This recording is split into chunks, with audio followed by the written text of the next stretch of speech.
Bueno, pues nuevamente les doy un especial saludo de bienvenida a todos ustedes, así como al doctor Silvio Agudelo, y sin más preámbulo les cedo la palabra al doctor.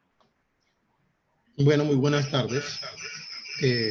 Muchísimas gracias a Giselle, el ingeniero, pues, que hacen posible esta transmisión en directo. Es primera vez que tengo una experiencia en este tipo, me parece excelente. El tema que vamos a desarrollar hoy es precisamente lo que es la problemática de las renovaciones y la contratación de seguros en épocas de cuarentena. Máxime que ahora la cuarentena se amplió hasta el 27 de abril. Me surgió esta inquietud en razón a las múltiples consultas que me han hecho todos estos días al respecto muchos administradores, que cómo hacen para modificar, para renovar los seguros o para contratar los seguros. Entonces, se da esta una gran oportunidad para aclararles de que las aseguradoras hace más de 2 años, precisamente en ese proceso de eliminar todo lo que es el papel, pues ellas mandan una instrucción de que todas las pólizas tienen que ser digitalizadas, y en este momento las pólizas, la mayoría de las compañías de seguros están mandando en forma digital. De manera pues que enhorabuena, esta es la oportunidad para que los administradores tengan acceso a esa modalidad, porque las pólizas se las pueden mandar por cualquier medio de estos que tenemos, por correo electrónico o por cualquier otro medio, porque están digitalizadas, ya no se maneja el documento inicial. Empecemos por decir que no, pero no sin antes pues agradecerla, antes de empezar, quiero agradecer la convocatoria, la atención a la convocatoria que ustedes hicieron a este evento. No sé cuántos, ahora me contarán cuántas personas están inscritas, pero la verdad que me siento muy complacido y es una gran oportunidad de participar con ustedes. Habrá un espacio de preguntas. La conferencia no es una conferencia magistral, sino un conversatorio corto, muy concreto, muy sucinto, destacando pues la gran importancia que tiene el administrador, el papel protagónico que tiene en estos momentos en el contrato más grande que maneja. Nosotros siempre hemos insistido que el contrato más importante, más grande que maneja un administrador son los seguros. No por el valor de la prima, sino por las cuantías que manejan. Son impresionantes los valores asegurados que se manejan en propiedad horizontal. Para citar un ejemplo, digamos que un edificio, por ejemplo en Bogotá, cualquier edificio vale 100.000 millones de pesos. Un edificio de estos modernos. Y nosotros siempre nos hacemos entre los aseguradores intermediarios y los aseguradores, digo, ¿qué pyme maneja 100.000 millones de pesos? Son muy poquitas. O sea que el administrador, imagínase lo que decía Diana Carolina ayer, que el administrador pues tiene que empoderarse de eso. Y quiero resaltar esta tarde que ese es el contrato más importante y más cuantioso que maneja, no por la prima, sino por los valores asegurados. Entonces, voy a empezar diciendo de que los seguros, inicialmente los seguros, hasta antes de una reforma que tuvo el código, los seguros se manejaban con la póliza en la mano. Si no existía la póliza, no teníamos seguro. Ese era el contrato. Pero ahora, después de la ley 389 del 79, creo que es, sucede que los seguros no son solemnes, sino consensuales. O sea que ya no exigen esa solemnidad de que la póliza esté físicamente en poder del asegurado, sino que basta que haya ese cruce de voluntades ante una oferta que tiene la compañía de seguros a través de los intermediarios de la contratación de los seguros, y la aceptación por parte del administrador de la póliza. Ahí ya estamos en cobertura.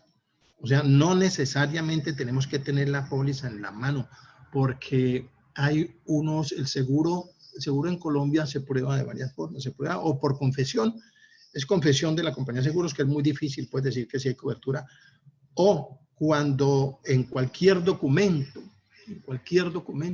están consignados, lo que vamos a ver ahora, los 4 elementos esenciales de un seguro. Eso vamos a ahondar en eso para que los administradores estén tranquilos que en esta época, por los sistemas modernos que hay de comunicación, basta que la oferta sea aceptada, la oferta que hacen las compañías de seguros a través de los intermediarios, que son varias, se selecciona una oferta de estas y con base en la aceptación ya estamos en cobertura, ¿no? Y es importante resaltar aquí ya en la conferencia, lo están viendo ahí ustedes en sus pantallas, la ley 675 de 2001, en su artículo 51, pues nos menciona una cantidad de funciones que tiene el administrador, una cantidad de funciones y de las responsabilidades de los administradores en propiedad horizontal. Y hay un numeral muy importante, que es el numeral 7, donde se especifica que el administrador es el encargado de cuidar y vigilar los bienes comunes, de ejecutar los actos de administración, de conservación y de disposición de los mismos, de conformidad con las facultades y restricciones fijadas en el reglamento de propiedad horizontal. Entonces, allí es que empieza la situación en que comienza a aclararse de que la única persona responsable en propiedad horizontal de manejar los seguros y de contratarlos y de trasladar el riesgo es el administrador representante legal. Ya lo hemos dicho, es responsable de contratar los seguros. Los seguros son obligatorios, lo vamos a ver de acuerdo al artículo 15 de la ley 675. Las aseguradoras en este orden solo reconocen al administrador representante legal como interlocutor para efectos de la contratación y terminación o modificación del seguro. No es el presidente del consejo, no es el revisor fiscal, no es el contador, sino el administrador, que tiene esa doble connotación de administrador y representante legal. ¿Qué pasa cuando ya hay ese cruce de voluntades entre el administrador y a través de su intermediario o directamente con la compañía de seguros? Pues eso queda en un escrito, es que un documento, queda una grabación. Como les decía, hasta ahora ahí no tenemos póliza. La única póliza que le entregaban a uno antes, inmediatamente la compraban, era la del seguro obligatorio. Y eso que hoy están mandando al seguro obligatorio también por internet, digitalizado. Como los pasajes de avión, uno ya llega al aeropuerto y muestran su celular y ya no se maneja eso, sino que eso es directamente así, se manejan los seguros ahora. O sea que los seguros se adelantaron con ese proceso de digitalización a esta situación que nos está ocurriendo ahora en esta pandemia, en esta cuarentena. Entonces, ese administrador, una vez que ya ha sido aceptado el seguro por parte de la compañía de seguros y tiene un documento provisional de amparo, que vamos a ver ahora que contiene ese documento provisional, pues la compañía de seguros, como les decía, es su único interlocutor, nadie más que él. Él tiene que cumplir unas obligaciones que le vienen ahí en el contrato de seguro. Vamos a hablar también esta tarde de eso y las cargas que le impone el contrato de seguro o las garantías.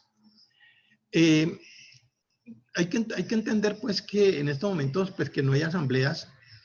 La asamblea es la que aprueba, la asamblea se aprueba un presupuesto preparado por el consejo y el administrador. Pero la asamblea no es la que ordena la contratación de seguros, o sea, es una cifra de presupuesto. Ya de ahí le corresponde al administrador hacer efectiva ese mandato y él como representante legal. Recuerde que todos los actos que el administrador realice sin violar la ley y sin extralimitarse funciones se radican en cabeza de la persona jurídica de la copropiedad, de manera que es el que compromete a la persona jurídica es el administrador representante legal. Y eso lo entiende muy bien la compañía de seguros. Ustedes tal vez han escuchado hablar del famoso Charlat, ¿no? Eso es importantísimo. El Charlat es lo que el Estado llama para el control del terrorismo y el lavado de activos. Es el mismo documento que nos hacen llenar los bancos cuando vamos a sacar una cuenta corriente o una cuenta de ahorro. Lo mismo para seguros y no nos la perdonan en propiedad horizontal. Yo di la batalla, insistí mucho pues de que siendo el seguro obligatorio no se necesitaba el famoso conocimiento del cliente, ese documento. Pero las aseguradoras sí es importante que tengan en cuenta los administradores que ese documento tiene que ir con antelación. Ese documento tiene que estar diligenciado para que la compañía acepte la cobertura. Digamos que pues es como el primer requisito, ¿no? Entonces, ya lo decía, el artículo primero de la ley 389 del 97, solamente dice que ahí, cuando ya está ese cruce de voluntades, aceptación de la oferta y aceptación de la compañía de seguros, ahí nace la vida jurídica ese contrato, acompañado de charlar, lógicamente, para que tenga la cobertura. Entonces, ¿a qué queda obligado el administrador? Pues a pagar la prima, ¿cierto? ¿Cuándo? Cuando reciba la póliza. Y ahora vemos cómo es que sucede ese proceso. Y la compañía de seguros desde ese momento queda obligada a pagar los siniestros que se presenten, aún sin emitir la póliza, sin tener la póliza ya en la oficina. Como le digo, esa llegará después en forma digital a la copropiedad o cualquier otro medio. Y ahí está el intermediario también, pues, de que de pronto procura y tiene un papel importante en esto para estar pendiente que ese documento llega a poder del administrador. En ese orden, el administrador, como lo decía, debe solicitar el amparo provisional antes de la emisión de la póliza. O sea, inmediatamente hubo ese acuerdo de voluntades, tiene que haber algún documento que le acredite que tiene cobertura. En el amparo provisional deben constar 4 elementos esenciales, los que trae el artículo 1045 del Código de Comercio. Recordemos para los abogados que todo contrato tiene elementos que son de su esencia, elementos esenciales, como lo estamos viendo aquí en el contrato de seguro, vamos a ver, elementos de su naturaleza y elementos accidentales. Elementos accidentales son cláusulas adicionales que ya son acuerdos en las partes después del acuerdo inicial. Entonces, vamos a ver, aquí tenemos los 4 elementos esenciales que debe contener ese amparo provisional y que posteriormente también los trae la póliza. Pues son el interés asegurable, riesgo asegurable, la prima o precio del seguro y la obligación condicional del asegurador. Estos 4 elementos tienen que cumplirse coetáneamente, tienen que estar impresos ahí. Si falta alguno de esos elementos, no hay contrato de seguro. Entonces, hablemos del interés asegurable. El interés asegurable es la relación económica que hay entre la cosa y su dueño. Voy a significar con un ejemplo más práctico. En un seguro de automóviles, el documento que demuestra el interés asegurable es la factura de compra. Yo cuando estoy dictando clase le pregunto a mis alumnos cuál es el interés asegurable en la compraventa de un vehículo, cómo se demuestra. Me dice, con la tarjeta de propiedad. Y digo, pues no es la tarjeta de propiedad, porque la tarjeta de propiedad es una tarjeta de circulación. Lo que demuestra el interés asegurable sobre un vehículo es la factura de compra. Ese interés asegurable debe ser lícito y debe estar permanente durante el contrato del seguro. Las compañías de seguros tienen mala fama por aplicación de este interés asegurable en los casos de las motos, en caso de los vehículos, porque, por ejemplo, en el caso de las motos, pues tiene interés asegurable el primer comprador, ¿cierto? Que demuestra mediante la factura esto. Pero como esos son vehículos que se venden rápido y de pronto podemos encontrar que a los 6 meses esa persona vendió esa moto, vendió ese vehículo, ahí desapareció el interés asegurable. Porque el interés asegurable no se radica en cabeza del nuevo comprador, si no le avisa a la compañía de seguros para ceder ese contrato. Entonces, en propiedad horizontal, pues es muy difícil que eso suceda porque, pues para citar un ejemplo de la importancia de lo que es el interés asegurable. El interés asegurable, decía, es la relación económica que hay entre la cosa y su dueño. Entonces, hay interés asegurable en propiedad horizontal de la persona jurídica en los bienes comunes. Discutíamos el otro día o charlaba con el doctor Ramiro Serrano y con el doctor Leonardo Pateño del interés asegurable en propiedad horizontal, porque pues se dice que según la ley 75, la persona jurídica está conformada por todos los copropietarios que se demuestra, pues, todos los titulares del inmueble, está conformada por ellos. Entonces, que cómo iba a enterarse, que si de acuerdo al coeficiente cada uno de ellos conforma a esa persona jurídica, ¿qué interés asegurable iba a tener la persona jurídica? Entonces, que el interés asegurable solamente lo tenían los titulares del inmueble. No porque el artículo 15 de la ley 75 establece por allá, creo que en el parágrafo segundo, dice que todas las indemnizaciones que sucedan durante la existencia del edificio las recibe la persona jurídica. Entonces, hay dos cosas. Es la relación económica que hay entre el propietario de la cosa y el bien. En este caso estamos hablando de los bienes comunes. Y también debe cumplir otra condición el interés asegurable, que si ese interés asegurable resulta afectado por un hurto, pues en el caso del vehículo que está hablando ahora, o de un daño en los bienes comunes, como vamos ahora, pues el beneficiario, el que tiene el interés asegurable, es la persona jurídica representada por el administrador. El otro interés asegurable que se presenta en la copropiedad sí es muy fácil, pues es el del titular del inmueble. Recordemos que cuando uno compra en propiedad horizontal, uno adquiere dos derechos, un derecho exclusivo sobre su parte privada y un derecho comunal o comunitario, de acuerdo al coeficiente en los bienes comunes de la copropiedad. Tengo dos derechos que se radican en causa. Entonces, ese propietario también tiene interés asegurable. Tiene interés asegurable también el acreedor hipotecario. Los bancos tienen interés asegurable en propiedad horizontal por los créditos, ya se llama arrendamiento financiero de leasing o contrato de compraventa. Tiene interés asegurable también quien nos deja una maquinaria, un equipo, una mercancía en depósito en la copropiedad, porque él es el titular del inmueble. Mas no tiene interés asegurable la copropiedad en unos bienes ajenos. Vamos a ver cómo se aseguran eso cuando nos dejan mercancía o maquinaria en demostración, un equipo en demostración en la propiedad horizontal. Vamos a ver más adelante cómo podemos establecerse legalmente para que la copropiedad también responda por la compañía de seguros, también le responda por bienes de terceros.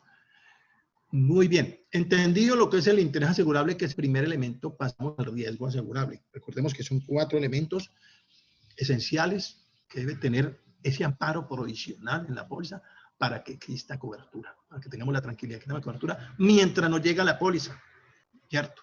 Entonces, el riesgo asegurable es la amenaza que tienen los bienes comunes y los bienes privados, la maquinaria de equipo, los vehículos que están en el parqueadero. Todo el riesgo asegurable son las amenazas que tienen, para resumir, los bienes comunes y los privados cuando se aseguran. Es la amenaza, entonces la amenaza de qué, de un incendio, de una explosión, de un terremoto, de una granizada, de un temblor, lo decía ahora, de una avalancha, de un rayo, de un acto terrorista. Eso es el riesgo asegurable. El riesgo asegurable tiene dos connotaciones, son las amenazas que tienen las cosas respecto a los problemas a fenómenos de la naturaleza o los daños que causa el hombre. Y también en propiedad horizontal se le llama riesgo asegurable al edificio en sí. Entonces, podemos decir, el riesgo asegurable es el edificio Las Margaritas, dirección tal de tal manzana. Entonces, tiene dos connotaciones el riesgo asegurable y ya llevamos 2 elementos esenciales. La tercera es muy fácil, es la prima o precio del seguro. Dimos que las características del seguro una de las características es que es a título oneroso. Entonces, hay que pagar la prima. Entonces, el tercer elemento es la prima o precio del seguro o la forma de calcular la prima. Y como cuarto tenemos la obligación condicional del asegurador. Entonces, si desglosamos esa definición, es una obligación que está sujeta a una condición. ¿Cuál condición? Es que si se presenta un reclamo, si se presenta un daño, se presenta un hurto en la copropiedad, se deben de cumplir los 2 requisitos que trae el Código de Comercio en el artículo 1077, que es que hay que demostrarle a la compañía de seguros la demostración de la pérdida y su cuantía. Esa es la obligación condicional del asegurador. Fíjense que los 3 primeros elementos, el interés, el riesgo asegurable y la prima, los pone la copropiedad. Y la cuarta lo coloca la compañía. Ya se obliga mediante ese amparo provisional, porque eso es que estamos hablando desde que empezamos esta charla, a pagar el siniestro si se presenta, aún sin tener la póliza. Y muchas veces aún sin pagar, pero no nos entusiasmemos mucho, porque la prima, me devuelvo aquí precisamente al elemento de la prima debe pagarse dentro del mes siguiente, así dice el código, mes siguiente a la fecha en que el asegurado recibe la póliza. En este caso, el certificado. Recordemos que un seguro se compone del certificado y del condicionado, lo que ustedes le llaman letra menuda. Entonces, porque el condicionado de una compañía de seguros lo puede bajar de internet de cualquier compañía de seguros. Pero ¿qué le falta a eso para convertir una póliza? Que tenga el certificado. Y ese certificado, en que los dos, en la prueba, por ejemplo, un juez, lo que te exige cuando lo llevas como prueba es el certificado y la literatura, el condicionado. Entonces, la prima tiene que estar pagada dentro del mes siguiente, no son 30, sino mes siguiente a la fecha en que el asegurado o la copropiedad recibe su certificado de seguro. Entonces, pero hay otra, la ley 45 del año 90 que modifica el artículo referente a las primas de seguros, dice que la prima también se puede pagar con convenio de pago. O sea, yo tengo, dentro de ese mes yo tengo tres cosas, o pagarla dentro de ese mes siguiente, si tengo el dinero, o acordar la forma de pago. Eso se llama acuerdo de pago, que debe constar por escrito. Debe ser solicitado por el administrador y aprobado por la compañía de seguros. La prima, pagarla en 30, 60 o hasta 90 en instalamentos. Entonces, allí nosotros destruimos esa presunción que tiene que pagarla dentro del mes, pero tiene que haber un acuerdo previo de pago. Y el otro sistema es el de financiación que todos ustedes conocen. Cuando se financia la prima, la entidad que financia paga la prima total a la compañía de seguros. Yo no le quedo debiendo nada a la compañía de seguros como copropiedad, sino que le quedo debiendo esa a la financiera. Entonces, ya vimos ese elemento, prima o precio del seguro. Esa es la obligación que adquiere el administrador al comienzo, al firmar ese documento o ese cruce de voluntades después de que le mandan su cotización. Y la compañía de seguros diciendo, ya está en cobertura y mi obligación es pagarle un siniestro si sucede alguno de los elementos, algunos de los siniestros que están amparados en la póliza. Entonces, la obligación de uno es pagar el siniestro cuando se presenta un daño o un hurto en las copropiedades o una responsabilidad civil, que vamos a ver a otra de las coberturas adicionales. Bien, entonces, en estas condiciones, durante el periodo de cuarentena, el administrador tiene la facultad de contratar el seguro de propiedad horizontal y renovar la póliza, aún sin autorización del consejo. Eso es lo que quiero recalcar esta tarde. No solamente en cuarentena, sino en todas las oportunidades, el administrador es el responsable de eso. Yo estaba analizando, y en estos días con el doctor Ramiro Serrano también analizábamos que en virtud de los regímenes anteriores de propiedad horizontal, entonces vemos cómo también se exigía seguro. En la ley 182 del 48 se hablaba de que era obligatorio el seguro de incendio y terremoto del ascensor. Imagínense esa redacción tan pobre que traía la ley 182 en ese sentido. Cuando no solamente el ascensor es un bien común, entonces ¿dónde me deja el resto de maquinaria, equipo y dónde me deja el resto de la zona común? De manera que tenía su deficiencia la definición del seguro en la ley 182. Y luego la ley 16 sí dice, por acá tengo el artículo 33 de la ley 16 de 1985. Dice que dentro de las funciones del administrador está contratar el seguro. O sea que eso no es nuevo. La obligación que tiene el administrador, que es propia, que es una facultad, quiere decir, es él y nadie más, no es el presidente del consejo, no es el revisor fiscal, no es la asamblea, sino el administrador, quien tiene la facultad de contratar y mantener vigente el seguro. Entonces, en estos momentos de cuarentena, como no nos podemos reunir con el consejo, pues le queda esa gran responsabilidad al administrador. Antes también la tiene, pero pues digamos que por la buena convivencia que tiene con el consejo, pues se le llama a que el consejo pues dé sus apreciaciones y dé sus comentarios acerca de las apreciaciones y recomendaciones. Pero hoy, más que nunca, el administrador tiene esa facultad y debe actuar de motu propio, porque es su responsabilidad. Esta situación de fuerza mayor que se nos presenta ahora no libera de responsabilidad de contratar y mantener vigentes los seguros. Yo escuchaba recuerdo que fue en la conferencia del doctor Orlando, ¿cierto? Orlando León Forero, que por allá uno de las personas que estaban conectadas preguntó que si era, que no tenía para que pagar los seguros o que si era obligación contratar los seguros, pues él inmediatamente le dijo lo que tenía que decirle. Claro que tiene que hacerlo, tiene que acordar la forma de pago, tiene que hacer cosas, pero no puede quedar sin seguro, porque su responsabilidad. Entonces él vería, ahí le podrían hacer efectiva el artículo 50 o el 51 cuando dicen que las obligaciones que tiene, porque el administrador responde hasta la culpa leve en los casos de extralimitación de funciones, violación de la ley, violación del reglamento, y no contratar el seguro, pues es su mayor pecado, es la mayor responsabilidad. Muy bien, vamos avanzando en este sentido. Pablo, no es la prima el mayor costo que tiene, no es la prima de seguros el mayor que tiene, sino la cuantía de los valores asegurados que se tienen. Eso es lo que digo porque lo que más vale, todos sabemos en el presupuesto, lo que más cuesta son la vigilancia, el aseo y los servicios públicos.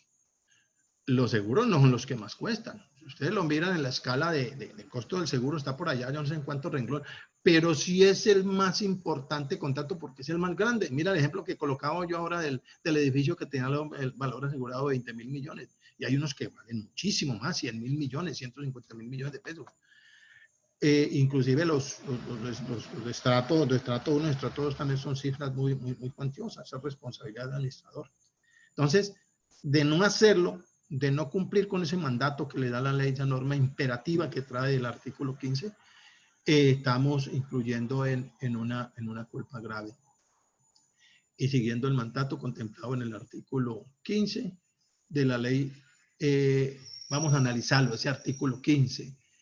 Dice que no en su integridad, dice que en todo caso será obligatorio la constitución de una póliza de seguros que cubran los riesgos de incendio y terremoto de los bienes comunes de que trata la presente ley, susceptible de ser asegurados. ¿Y qué es susceptible de ser asegurado? Pues todos los bienes comunes. Yo no me atrevería a excluir ningún bien común para asegurarlo. No podría correr, no, yo no correría con ese riesgo si fuera administrador. Pero entonces aquí tenemos que tener en cuenta esto. Aquí lo que está aclarando es que lo obligatorio son los bienes comunes, contratar el seguro. O sea que los bienes privados son voluntarios. Yo recuerdo que el proyecto de la ley 675, yo conservo el texto original de eso, ahí hablaba que el seguro era obligatorio, el seguro de todo el edificio, tanto el área privada como el área común. Pero en el Congreso al final, pues hizo mucho lobby allá, en todo caso las entidades financieras, los bancos que tenían sus préstamos, porque los bancos también tienen una fuente de ingreso de primas por los seguros obligatorios que tiene todo crédito hipotecario, de leasing. Ellos se opusieron a eso, por esa razón quedó solamente que los seguros obligatorios eran los de los bienes comunes. Mire la terminología que estoy utilizando. Yo no estoy hablando de zonas comunes, sino bienes comunes. Bienes comunes son todo. Parte de esos bienes comunes son las zonas comunes. Bien, entonces vamos adelante con eso y aquí hay que establecer una diferencia que hay según la definición anterior. Pues vamos a verla. Dice póliza de seguros que cubran los riesgos de incendio y terremoto. Entre otras cosas, no solamente incendio y terremoto es lo que amenaza unos bienes comunes. Hay muchos otros riesgos. Están todos los demás fenómenos de naturaleza. Está un tsunami en las ciudades costeras, en las islas, San Andrés Islas. Un tsunami, una explosión, un acto terrorista. Cualquier fenómeno natural, entonces no solamente, mire, dice riesgos, no pólizas. Entonces, hay que establecer una diferencia entre lo que es una póliza y lo que es un riesgo. La póliza es el contrato, es el documento donde consta ese contrato de seguro. Y los riesgos son los que amparan esa póliza. Podemos afirmar, esto sí es de mi cosecha, que el género es el riesgo y la especie es la póliza. De manera que la renovación de los seguros obligatorios en propiedad horizontal debe contemplar los riesgos de incendio, terremoto, más todos los demás riesgos que amenacen a la comunidad, tales como huelgas, motinas, sonada, conmoción civil. En resumidas cuentas, aquí está, lo tengo escrito en este pantallazo que les tengo. Debe tener todos los fenómenos de la naturaleza y los que el hombre causa en forma intencional, como un acto terrorista, una huelga, un motín, una sonada, o accidentalmente, como una explosión, como un incendio, como un cortocircuito. Si yo sumo estos tres riesgos, estoy frente a una cobertura de todo riesgo por daño material. ¿Por qué? ¿Por qué estoy utilizando esa terminología? Porque las aseguradoras, consecuentes con ese mandato que trae el artículo 15, con esa norma imperativa de orden público que es la ley, el artículo 15 de la ley 75, entonces ellos comercializan el seguro de propiedad horizontal y ellos ofrecen esas coberturas de todo riesgo por daños materiales que mencioné ahora, todos los fenómenos de naturaleza más todos los que causa el hombre. Aunque honestamente no hay ninguna póliza, son muy completas, pero por ejemplo, estas pólizas parten de lo general a lo particular. Entonces, en estas pólizas, para que ustedes me entiendan la diferencia entre que estas pólizas de todo riesgo por daño material, que es una de las características que nosotros debemos de seguir en el seguro de propiedad horizontal, para diferenciarla de las pólizas de riesgo nombrados. Pólizas de riesgo nombrados, el mejor ejemplo es el de las pólizas de hogar. En las pólizas de hogar, las compañías de seguros te ofrecen incendio, explosión, terremoto, asistencia domiciliaria, te ofrecen daños por agua, anegación, cortocircuito, te nombra todos los riesgos, pero las pólizas de todo riesgo por daño material no te nombran los riesgos, sino que te nombras unas exclusiones. Entonces, todo lo que no esté incluido está amparado. ¿Sí ven? Entonces, son pólizas que se llaman por exclusión, pero se llaman todo riesgo por daños materiales. Entonces, las compañías de seguros nos simplificaron la vida a los aseguradores, a los intermediarios y a los administradores de propiedad horizontal. Nos simplificaron la vida sacando el producto, digamos que a la medida de la ley 75. Entonces, cuando vamos a comprar un seguro, lo que tenemos que hablar con el intermediario es, mire, esa póliza es de todo riesgo por daño material, explíqueme, demuéstreme que es de todo riesgo, que no va a ser una póliza de riesgo nombrado, porque ¿cómo yo voy a garantizar la reconstrucción de los bienes comunes, como habla el artículo 15 de la ley 75, si no tengo todos los riesgos? ¿Qué tal si que se me ha olvidado uno? Pues entonces tengo que haber comprometido mi patrimonio y me tengo que ir del país si tengo un siniestro de eso, si no tenía la cobertura de todo riesgo por daño material. Como lo dije, allí lo que no está excluido está amparado, pero sí hay unas exclusiones universales. Por ejemplo, una exclusión universal es la guerra. La guerra no está cubierta en lo regular. La guerra son riesgos catastróficos. Los problemas de la radioactividad, esas descargas atmosféricas que hay, eso no está cubierto. Son riesgos que son, de todas maneras, excluidos en todo contrato, inclusive en las pólizas del exterior y en los reaseguradores, que son los que nos venden los seguros a las compañías, también está excluido esos riesgos catastróficos. Pero lo que es común, todos los fenómenos de la naturaleza, búsquele usted, no está excluido ninguno. Y los daños que causa el hombre. Entonces, es un factor importante para tener en cuenta que cuando vamos a comprar una póliza de propiedad horizontal debemos exigir que sea una póliza de todo riesgo por daño material, porque todas no tienen pólizas de riesgo. Serán por unas 6 compañías de seguros en Colombia las que tienen ese vestido a la medida, ese seguro que cumple con el artículo 15. Muy bien, ya lo había dicho. Para garantizar la reconstrucción de los bienes comunes, o sea, la obra civil, más la maquinaria, equipo y demás muebles al servicio de las áreas privadas, se requiere establecer lo siguiente. ¿Cómo se obtiene un buen seguro? Después de tener en cuenta esos parámetros. Una póliza de todo riesgo y que cumpla con los requisitos del artículo 15, que me garantice la reconstrucción del edificio. Entonces, lo primero, también ¿Qué me gano yo con tener todas las coberturas de todo riesgo si tengo la cifra mal establecida? Entonces, lo más aproximado a la realidad para ser objetivos es lograr la asesoría de un evaluador certificado por el Registro Nacional de Evaluadores y afiliado a una lonja de propiedad raíz, para que establezca objetivamente el valor asegurado de reconstrucción de las obras civiles. Oigan bien, no comercial, sino el régimen de propiedad horizontal nos habla, y los anteriores regímenes también nos hablaban de la reconstrucción del edificio. No el valor comercial, porque usted no le va a vender el edificio a la compañía de seguros, sino que le va a pedir la plata o le va a procurar la plata para reconstruir todas las obras civiles más la maquinaria de equipo. Incluyendo, pues, no solamente las obras civiles, sino la reposición de la maquinaria de equipo, de los muebles en series y todo lo que está al servicio de la copropiedad, todos los bienes comunes. Muy bien, ya lo decía, ya tenemos el valor asegurado bien establecido. ¿Para qué? Para evitar el infraseguro.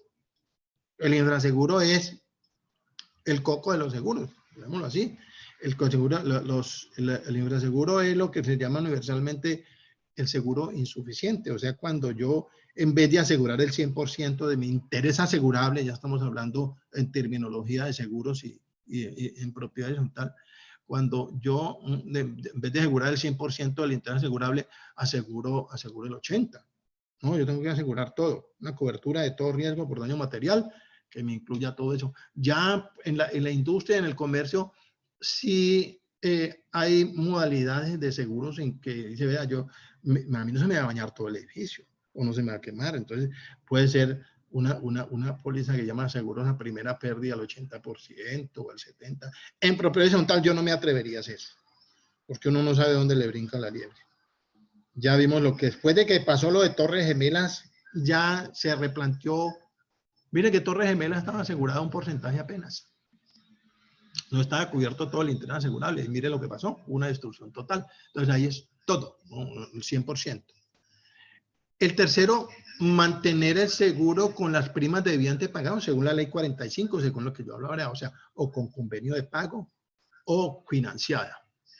Tener un asesor idóneo que conozca y maneje el régimen de propiedad horizontal. No, con todo respeto, no todo intermediario maneja bien el régimen de propiedad horizontal. Debe conocer el régimen de propiedad horizontal. Debe saber mucho más porque es el apoyo del administrador.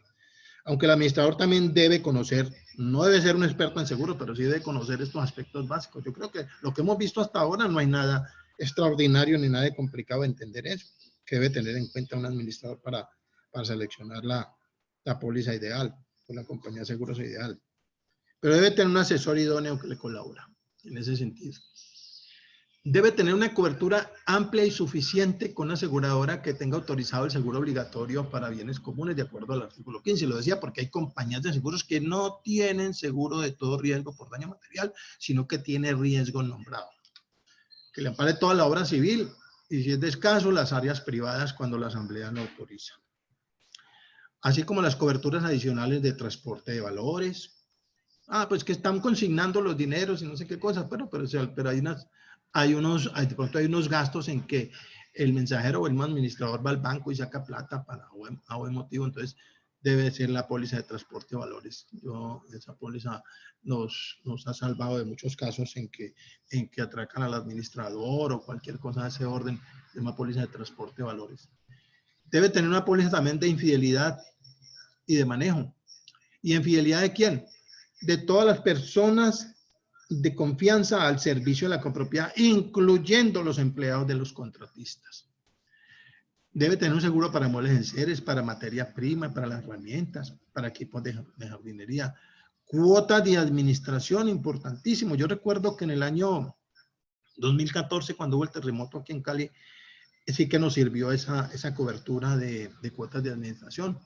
Por primera vez, mucha copropiedad estuvo al día porque la compañía de seguros se manejaron muy bien y antes de los 2 meses ya tenían pagados los 6 u 8 meses de cuotas de administración. Uno puede pagar 6, 8 o 12 meses. Y también los arrendamientos. Los arrendamientos cuando ahí el beneficiario sí es el titular del inmueble, ¿no? De las cuotas de administración sí el beneficiario sí es la persona jurídica. En los arrendamientos sí es cada propietario, pero sí lo se puede incluir cuando la asamblea la aprueba eso. Y el dinero también hay que asegurarlo porque hemos tenido mucho dolor de cabeza con pérdida de dinero de la copropiedad. Miremos ahora la otra, ya piensa que hablamos de coberturas de daños. Todo lo que hemos hablado aquí hasta ahora son daños. Pero el artículo 15 no te habla de la responsabilidad civil. Pero es lógico, pues los demás artículos que trae la ley 75 y esas responsabilidades que trae el artículo 51 nos llevan a pensar en la póliza de responsabilidad civil de administradores y directores. Igual la responsabilidad de los contratistas y residentes. Y lo más importante acá, la responsabilidad civil de la persona jurídica. O sea, en propiedad horizontal se presentan varios tipos de responsabilidad. Responsabilidad de la firma de vigilancia, responsabilidad civil de la firma de aseo, responsabilidad civil de los otros contratistas. Entonces, esa póliza debe contemplar todas esas coberturas. Responsabilidad civil de la persona jurídica, de los contratistas, de sus residentes, llámese propietarios o arrendatarios, y lógicamente la póliza de administradores y directores. Está muy bien, aquí vamos con el contrato de seguros, punto 8. Estamos dando tips, ya llevamos 7. Este es el 8º tip que debe tener una póliza, un contrato de seguro. Que no tenga garantía ni cargas imposibles de cubrir. Esto sí que es bien importante y se nos olvida. Yo cuando estoy dictándole clase a mis alumnos de propiedad horizontal y de seguros, digo, lo primero que debe hacer un administrador y un consejo, si quiere apoyar al administrador en eso, es revisar, colocar, a revisar las garantías que le esté poniendo la póliza. Para citar un ejemplo, hay garantías de extintores, hay garantías de hidrantes, hay garantías de mantenimiento de equipos, de tuberías entubadas, hay garantías de toda clase de tipos. Las compañías de seguros, cuando inspeccionan los riesgos, hay veces miran algunas deficiencias que tienen y colocan garantías. Las garantías son, voy a permitirme leer más concretamente lo que dice, se entenderá por garantía la promesa en virtud de la cual el asegurado, en este caso el administrador, se obliga a hacer o no determinada cosa o de cumplir con determinada exigencia, mediante la cual el administrador, digámoslo, afirma o niega la existencia de determinada situación. Por ejemplo, usted tiene inflamables y hay compañías que dicen, usted tiene inflamables allá en la sala de máquinas que superan cierta cantidad, usted no puede tener menos. Usted tiene que hacerme mantenimiento.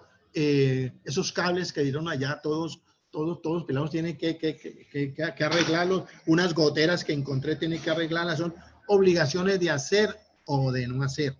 De no mantener, por ejemplo, en este caso, material inflamable más allá de lo normal.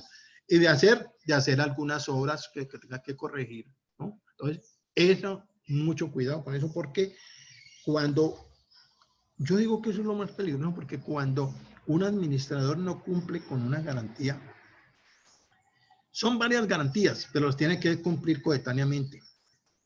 Hay una crítica de nosotros los aseguradores hace mucho tiempo. Yo pertenezco a Coldes, la Asociación Colombiana de Derechos de Seguros.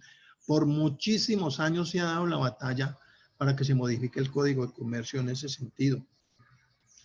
Lo dice el doctor Hernán Fabio López en sus escritos y otros autores en materia de seguros, que las garantías debían estar relacionadas con el siniestro. Por ejemplo, si a mí me exige una garantía de una alarma monitoreada de la policía y me roban, pues lógicamente que estaba incumpliendo con una promesa que dice la compañía de seguro de mantener monitoreado en la policía. Pero eso es si la compañía te lo coloca. Si no la tienes, pues no es obligatoria.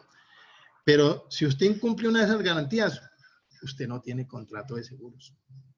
Entonces, ahí lo delicado de las garantías. Por eso yo con esto me demoro un poquito y le hago énfasis en eso. Léanse las garantías.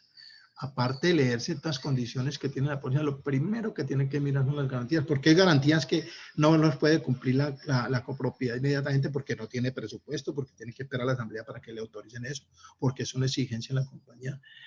Y a mí cuando me dicen, bueno, ¿y qué hacemos si nosotros no podemos cumplir con esa garantía? Pues cambie de compañía para ver si la otra no le exige esa garantía, porque si usted no las cumple en su totalidad, usted no tiene contrato de seguros, porque son garantías. Entonces, hay que evitar que el contrato de seguros no tenga garantías ni cargas imposibles de cumplir. Bueno, lo otro, que la póliza, que la aseguradora escogida tenga ventajas comparativas respecto a los demás. En esto no me quiero detener porque ustedes con sus intermediarios, pues son los que han llamado a decirle, bueno, estas pólizas tienen en su parte inicial, casi todas tienen la misma cobertura. Pues te amparan todo riesgo por daño material de todos los bienes comunes. Pero luego comienzan a agregar cositas, comienzan así. Entonces, hay que mirar deducibles, hay que mirar otras condiciones, otras ventajas que tiene y unas gabelas que dan las compañías de seguros, de inspecciones, de cualquier otra cosa de esas que sean beneficiosas para la copropiedad. Que la póliza tenga un plazo adecuado para el pago, intereses adecuados para el pago de la prima. Ya lo veíamos, la ley 45 te permite esas tres opciones, o pago dentro del mes siguiente a la fecha en que usted tenga la póliza o el certificado en su poder que le haya sido entregado a usted, o que durante ese mes usted acuerde una forma de pago con unos plazos más amplios, sin intereses o con intereses pero financiada. Entonces, que la póliza tenga esas condiciones especiales. Muy bien. No obstante que el contrato de seguros es un contrato por adhesión. Y eso para los no abogados, ¿qué es un contrato por adhesión? El mejor ejemplo de un contrato por adhesión es un tiquete de avión. ¿Quién se lee un tiquete de avión con esa letra pequeñita atrás? Pero léalo por curiosidad. Y entonces, ¿qué quiere decir? Que usted en los contratos por adhesión usted está aceptando todas esas condiciones que le está colocando la empresa aérea. Los seguros en principio ven así. Es lo que ustedes mal llaman letra menuda. A mí no me gusta llamarle letra menuda a eso, porque si usted es un profesional, si usted es un administrador que se está capacitando, usted debe leer las pólizas, léala al lado de su intermediario, léase todo eso, porque habrá cosas que usted no le convengan de allí, las condiciones. Las pólizas traen las condiciones que llaman generales y otras que llaman particulares. Entonces, en esas particulares tiene usted que poner cuidado. Ahí, por ejemplo, podemos encontrar garantías allí, agazapadas, que uno no sepa que las tiene y no es para engavetar la póliza, sino para leerla. Y no obstante que es un contrato por adhesión, recuerden que al comienzo, cuando ya empecé la charla, dice que todos los contratos tienen elementos que son de su esencia, que son los elementos esenciales, que ya los analizamos, todos 4, elementos que son de su naturaleza, y elementos accidentales. Ahí en esos elementos accidentales es que me vamos a enfocar ahora. O sea, ¿cómo podemos modificar un contrato de seguro? Esa cobertura inicial se debe complementar con cláusulas adicionales tales como las siguientes. Tenemos amparo automático para nuevos bienes. Durante la vigencia de la póliza, de la anualidad, usted puede adquirir una motobomba, un equipo, un circuito cerrado de televisión, puede adquirir una subestación. Bueno, entonces, ¿cómo amparamos eso? Hay una cobertura que llama amparo automático para nuevos bienes, con la cual la compañía de seguro nos da 30 o 60 días para declarar, ¿cierto? Terminados esos 30 y 60 días, si usted no declaró, pues se quedó sin cobertura. Pero yo no consigo un administrador que le llegue un equipo nuevo a la copropiedad y no lo asegure. Pero fíjese que esta póliza le alcahuetea porque le da un plazo amplio, amparo automático. Entonces, esa cláusula es adicional, yo la recomiendo mucho. 30 o 60 días para amparo automático en nuevos bienes, posteriormente al inicio de la cobertura. También tenemos traslado temporal de maquinaria y equipo. ¿Cuántas veces no hemos tenido que nos sacó la mano el transformador y hay que llevarlo al taller del personal autorizado, de tu proveedor de servicio? Entonces, es darle cobertura entre el transporte allá y mientras esté allá en el taller de los técnicos, que tenga la misma cobertura que tiene ahí en la copropiedad como si estuviera instalado. Este sí es muy importante, que la cláusula tenga definición de bienes comunes conforme a la ley. Ya vemos nosotros en la ley 75, en el artículo 3 nos establece cuáles son bienes comunes. Recuerde que hay bienes comunes también esenciales, hay bienes comunes exclusivos y bienes comunes generales. De manera que todos esos bienes comunes, digamos que la cláusula debería ser que todos los bienes comunes que yo tengo son los que me define la ley 675 para que no se quede ninguno por fuera. También puede negociar, no importa que es un contrato por adhesión, se puede negociar los deducibles en algunos amparos. Pedir la rebaja, no me aplique el 10% deducible, aplique 1.005, es negociarlos antes o después del contrato. Eso se hace mediante unas cláusulas adicionales. También tenemos cobertura, este que sí que es bien importante, cobertura por avance tecnológico en maquinaria y equipo. Sobre todo los equipos electrónicos tienen un grado de obsolescencia rapidísimo. Entonces, cuando se saca la mano un equipo de esos por un rayo o por cualquier accidente, una descarga atmosférica o cualquier cosa de este orden, y el equipo queda inservible, yo voy a reemplazarlo por otro equipo, y yo no voy a comprar un equipo porque ya hay otros equipos más modernos, pero se me cuesta más. En principio, la compañía de seguridad, yo le pago el que usted tenía, pero es un equipo que ya está descontinuado de precio. Entonces, uno debe pactar un avance tecnológico allí, eso te lo cobran. No es muy común, todas las compañías no lo dan, pero hay que negociarlo, hay que saber negociar. Avance tecnológico en maquinaria y equipo. Por ejemplo, en una subestación también.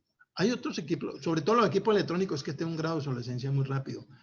Pero incluirle el avance tecnológico, cosa que yo pueda comprarme un equipo ya de mayor envergadura y mayor capacidad con el producto de la indemnización, y no me van a pagar solamente el equipo que tenía ahí depreciado, sino que me paguen un porcentaje adicional y yo pago una prima por eso, adicional con esta cláusula. Cobertura para normas de sismoresistencia. Mire qué importante esto, normas de sismoresistencia, de RETIER, de RETILAF. Y es lógico, si usted tiene un seguro que ha sido contratado después del año 2010, diciembre del 2010, pues lógicamente que la norma urbanística le exigió que llevara las normas de sismoresistencia del 2010. Venía la de NSR 98 y pasa la 2010. 2010, todos, de 2010 para acá, todos traen la cláusula de sismoresistencia actual. Pero ustedes saben que las normas de sismoresistencia cambian con el tiempo. Después del sismo de Armenia surgió una nueva. Después del sismo de Popayán, una norma de sismoresistencia nueva. Luego llegó la de, después del de Armenia, también hubo una norma de sismoresistencia. Entonces, cuando a mí me paga la compañía de seguro un siniestro por sismo y yo no tengo la cláusula de sismoresistencia, me paga lo que para edificios antes del 2010, que son muchos. Eso están bajo otra norma, están la NSR 98 para mencionar algo. Entonces, no me pagan con la norma de sismoresistencia del 2010, me pagan con esa norma, me pagan lo que hay. Lo mismo que en las instalaciones eléctricas. Si la RETIE, que es del año, si no estoy mal, es del año 2000,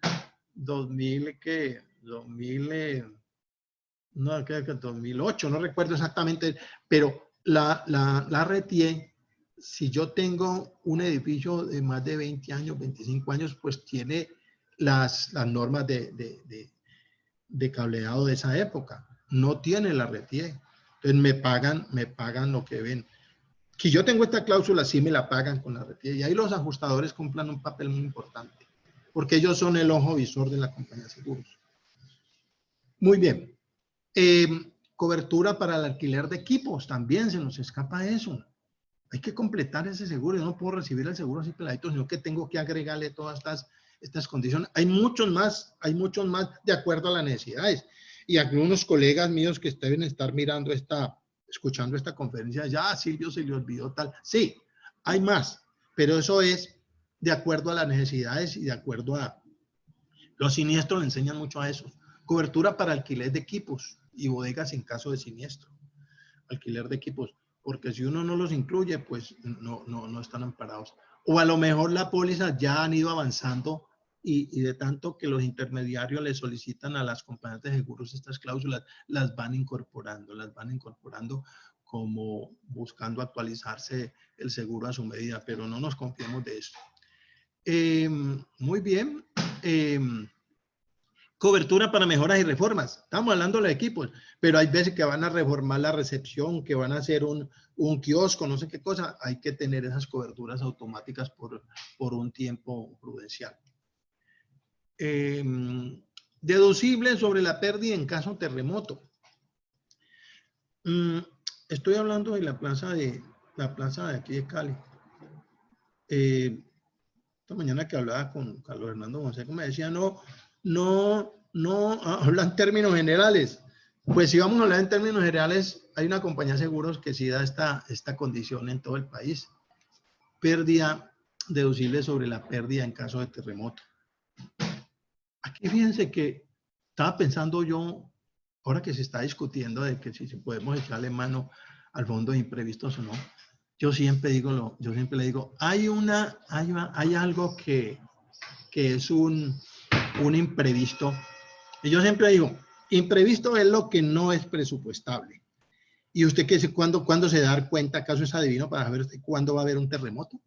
Entonces, el día que tengamos un terremoto y tengamos un siniestro grande y nosotros no tengamos un deducible bueno en terremoto, pues nos va a tocar o pedir cuota extraordinaria o echarle mano a otros rubros.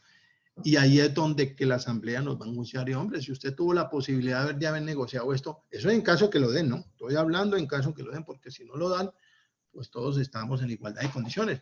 Pero para significarles, todos los deducibles que hay en propiedad horizontal son sobre la pérdida. Pero en la mayoría de los seguros, el deducible de terremoto no es sobre la pérdida. Si uno tiene un deducible sobre la pérdida, está hecho. Comience a alimentar ese fondo de imprevistos para cuando le quiten ese deducible, porque esos deducibles no duran eterno. Yo tengo una hija que trabaja en reaseguros, que trabaja en Nueva York en una reaseguradora, y ella me dice, papá, ¿cómo es posible que ustedes todavía trabajen deducibles sobre la pérdida en terremoto si eso es ajeno al contrato de reaseguros? ¿Será que las compañías de seguros están asumiendo eso por cuenta propia? Pues no sé, eso sí, no conozco yo eso, pero sí hay deducibles sobre la pérdida en terremoto en algunos casos y en grandes negociaciones, incluida para la industria y en el comercio también se estila esto, negociar este deducible a pérdida. Ojalá, o sea, todos los deducibles sobre los demás amparos son sobre la pérdida. El único que no hay sobre la pérdida es el de terremoto, pero hay compañías que lo tienen. Entonces, si lo tienen, echémosle mano a eso, que eso es muy importante. Eliminación del infraseguro. Esta cláusula es muy difícil que la den las compañías de seguros, pero hay que pedir, de pronto hace una buena negociación y la dan. Si usted tiene un buen avalúo, si usted tiene una cobertura, pídale una aplicación de infraseguro, porque uno no sabe cuándo le brinca la liebre. No es que desconfiemos del evaluador el evaluador es el zapatero a tus zapatos, eso es su experticia. Y eso es su función como profesional, un ingeniero, un arquitecto, un evaluador, de que determinar y calcular los valores asegurados al valor de reconstrucción, como dice el artículo 15. Pero si yo tengo unos buenos avalúos, unos buenos evaluadores, yo puedo pedir que me eliminen la cláusula de infraseguro. Y algunas compañías que lo dan, otras que no lo dan. Este sí que es bien importante. Y este sí lo coloco como de mi cosecha porque a nosotros nos tocó aquí en el 2004, Gustavo, y en el 2009, pues nos tocaron dos sismos grandes, en los cuales, ¿qué es eso de coexistencia de seguros? Creo que lo voy a mencionar dos veces esta tarde. Es cuando nosotros tenemos dos seguros sobre un mismo interés asegurable. Ya sabemos que es interés asegurable. Aquí estamos en interés asegurable los bienes comunes o los bienes comunes y privados, todo el edificio. Pero recordemos que por todo en los edificios nuevos, los que tienen crédito hipotecario o tienen leasing también tienen un seguro obligatorio de copropiedades, llamémoslo así. Y allí el deducible no es sobre la pérdida, el deducible es sobre el valor asegurable. Y los precios son mucho mayor, la tasa es mucho mayor. La tasa es mucho mayor que las pólizas de copropiedades, las de los bancos. Entonces, la coexistencia quiere decir que en un momento de un siniestro, dice el Código de Comercio, ellos lo que hacen es una regla de tres. Si yo tengo dos seguros sobre un mismo interés asegurable, ellos lo que hacen es establecer una proporcionalidad y dice, el seguro de la copropiedad está amparando el 60%, por lo tanto, la compañía solamente está autorizada o está obligada a pagar el 60% del siniestro, aún teniendo el 100%, dígalo bien, y con el deducible de la copropiedad. Y el banco a pagar el otro 40% con el deducible allí. Entonces ahí se presenta una injusticia terrible, porque ¿cómo es posible que una persona que tenga... Lo que pasa es que aquí pensamos en la persona jurídica, la copropiedad, pero ¿de quiénes son los bienes de la persona jurídica? Desde los copropietarios. Cuando yo compro mi área privada y compro mi derecho a participación en la zona común. Cuando a mí me embargan mi área común y mi área privada y mi zona común. Cuando yo ignoro o saco un crédito hipotecario, es sobre mi área privada y me parten la común. Siempre va acompañado, juntos. En el seguro debería ser lo mismo. De manera que las compañías de seguros, esta cláusula de coexistencia, si ustedes me entendieron, hay que tratar está ahí agazapada en el Código de Comercio y te la aplican. Hay veces las compañías de seguros perdonan eso, pero no están en la obligación. No están en la obligación. Muy bien. Entonces, ahora, primera opción de compra al salvamento. Hay salvamentos que les son perjudiciales, hay salvamentos que les son beneficiosos para la copropiedad. Entonces, tener como una primera opción de compra del salvamento, sobre todo en maquinaria y equipo. Anticipo en caso de siniestro. Es pactable, eso no está obligado, pero si yo tengo mi cláusula, me tienen que dar, y mire, por ejemplo, en esta época, en qué importante es anticipo en caso del siniestro. Imaginen en este momento que estamos quejándonos que no hay plata, que no están pagando las cuotas de administración. ¿Qué tal donde nos coloque un incendio, una explosión, un terremoto, y no tengamos dinero en caja, nos gastamos los imprevistos? Esto sí que es importante. Ante el siniestro, recuerden que para yo reclamarle a una compañía de seguros tengo que tener dos elementos, de acuerdo al 1077. Demostrar la ocurrencia de su siniestro y su cuantía. Y yo, en caso de un siniestro, en menos de 10 días tengo que saber cuánto vale. Y si tengo una cláusula de anticipo, la compañía me va a favorecer con eso. O sea, muy importante esta cláusula. Labores y materiales, quiere decir que la compañía de seguros ampara constantemente dentro de la copropiedad, se están haciendo obras civiles, se hacen impermeabilización de losas, se hace pintura, se hace trabajo de hidráulicos. Entonces, esos labores y materiales ¿por qué? Porque cuando la compañía aseguró, bueno, no estaban presupuestados esas obras, pero durante el transcurso del año se presentan las obras y hay que ampararlas, tanto su responsabilidad civil como la. Entonces, tener esa cláusula de labores y materiales. La póliza estaba hablando del índice variable. El índice variable es un porcentaje corrector de la inflación. Hay que incluirlo. Hay compañías que no lo cobran.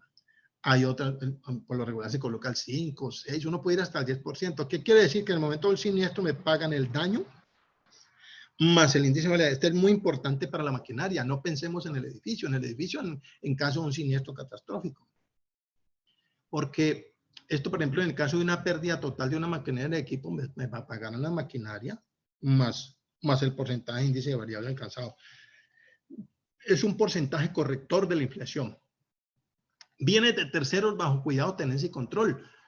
Ojo, nosotros hay veces tenemos equipos en demostración, tenemos mercancías o tenemos materias primas en demostración, sobre todo en aseo o en cualquier otra cosa. Bienes bajo cuidado, tenencia y control no son bienes míos, sino que están bajo mi guarda y mi tutela, que me los han dado ahí en demostración. Es ampararlos porque pues uno sabe en qué condición está eso. O cuando tengo algunos bienes en comodato, algunos bienes muebles en comodato, esos hay que colocar bienes de terceros bajo cuidado, tenencia y control de la administración, incluir esa cláusula. Actos de autoridad, los actos de autoridad, el mejor ejemplo, desde que yo esté estudiando seguros, me decían, esto es por ejemplo, los daños que causan los bomberos para extinguir un siniestro. Hay un dicho que dice que hay veces son malos daños que causan que lo que corrigen. Es injusto porque los bomberos pues son un gran respaldo pues para nosotros, los civiles, pero ellos para entrar allá tienen que estar rompiendo y dañando cosas. Entonces esos actos de autoridad están cubiertos con esta cláusula. Reposición de archivos, no me voy a detener ahí, es reponer los archivos, sobre todo los equipos electrónicos, lo que tengo yo en mi computador, reponer esos archivos en caso de un siniestro. Amparo para propiedad personal de empleados, cuando el condominio es grande, pues ahí tienen empleados, no empleados, sino de contratistas, y de empleados directos, amparo para propiedad con personas de ellos. Aquí lastimosamente excluyen lo que son vehículos, ¿no? ¿Qué es lo que le puede dañar a un empleado dentro de las instalaciones de uno? Pero puede que tenga otras cosas ahí que puedan parar y lo podemos favorecer en caso de un siniestro. Muy bien. Nosotros hablamos ahora de los daños, del valor asegurado, del valor de los bienes, de las obras civiles, de los bienes comunes, de los bienes privados, de la maquinaria de equipo. Pero aquí vienen unos sublímites que son adicionales a la indemnización. Remoción de escombros. Fijemos en el caso Space, ¿cuánto creen ustedes que costó la remoción de escombros del edificio del Space? Y de todos estos otros edificios cuando han tenido siniestros grandes. Es una cifra que lo ideal es que esta cifra se la paguen a uno en exceso del valor de los daños de sus bienes comunes, sobre todo en un siniestro grande, porque la remoción de escombros necesariamente es el otro amparo que resulta consecuencialmente más lógico, una remoción de escombros y el más cuantioso. Gastos para preservación de bienes. Gasto para preservación de bienes, yo tengo que contratar más vigilancia, o es que no hemos tenido siniestros donde los vehículos se han entrado a la zona social y han tumbado los muros, han tumbado estos vehículos de terceros. Entonces tenemos que, mientras reparamos, tenemos que tener unos gastos adicionales para preservar esos bienes. Gastos de extinción de siniestros. Después de un siniestro yo me gasto mucha agua y gasto todos los extintores, entonces para que me repongan esos gastos que fueron necesarios para la extinción del siniestro.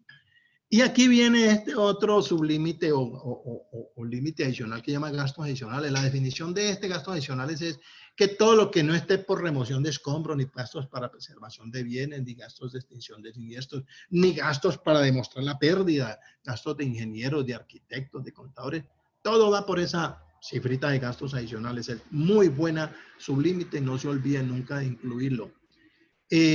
Cumplimiento de las garantías. Ya hablamos de las garantías, ya hablé bastante de eso, no me voy a detener allí. Pero sí quería aclarar una cosa que se me olvidó ahora. Estas garantías son tan peligrosas, digo yo, dentro de un contrato de seguros que, por eso yo dije, esas garantías tienen que cumplirse en su totalidad. Y hay veces las compañías de seguros nos perdonan esto.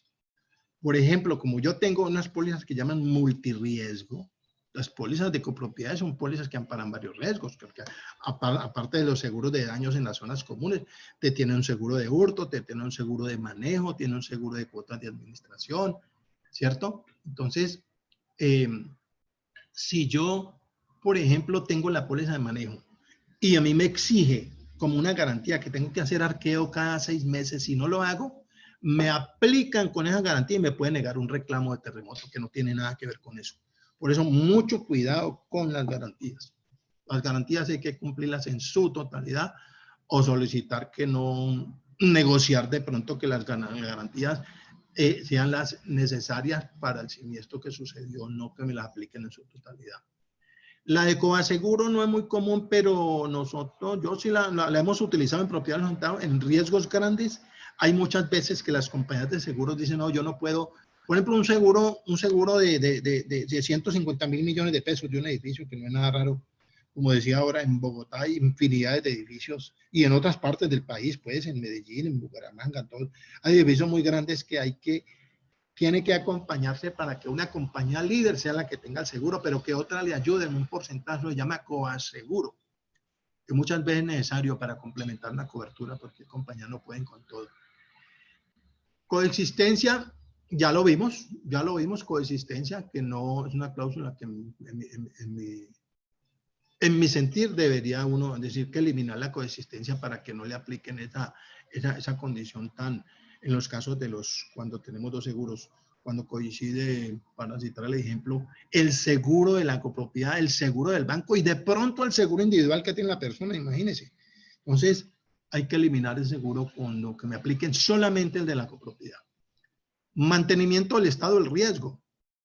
Esto es muy importante porque el riesgo, así como lo conoció la compañía al comienzo del año o al comienzo de la vigencia, tiene que conservarse. Si él me cambia, voy a dar un ejemplo. Si a mí me colocan un estacionamiento, una bomba de gasolina durante la vigencia, yo tengo que avisarle a la compañía el cambio en el estado del riesgo, si no, me anulan el contrato de seguros o un siniestro en el momento en que se presente alguna novedad esta. Tengo que reportar todas las novedades y mantener el riesgo y mejorarlo. Prescripción de las acciones. No me podía terminar mi charla sin hablar sobre la prescripción de las acciones.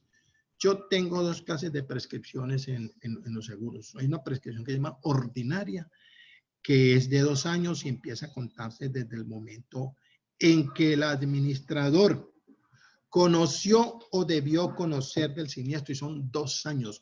Yo he tenido muchos casos en que una administración le recibe a otra y lo llaman a uno a decirle, mira, aquí allá abajo en las bodegas hay unas motobombas que están dañadas y el anterior administrador nos reclamó. Pues si estamos dentro de los 2 años, podemos reclamar y que no nos cojan los 2 años porque nos prescribe la acción, prescripción de las acciones.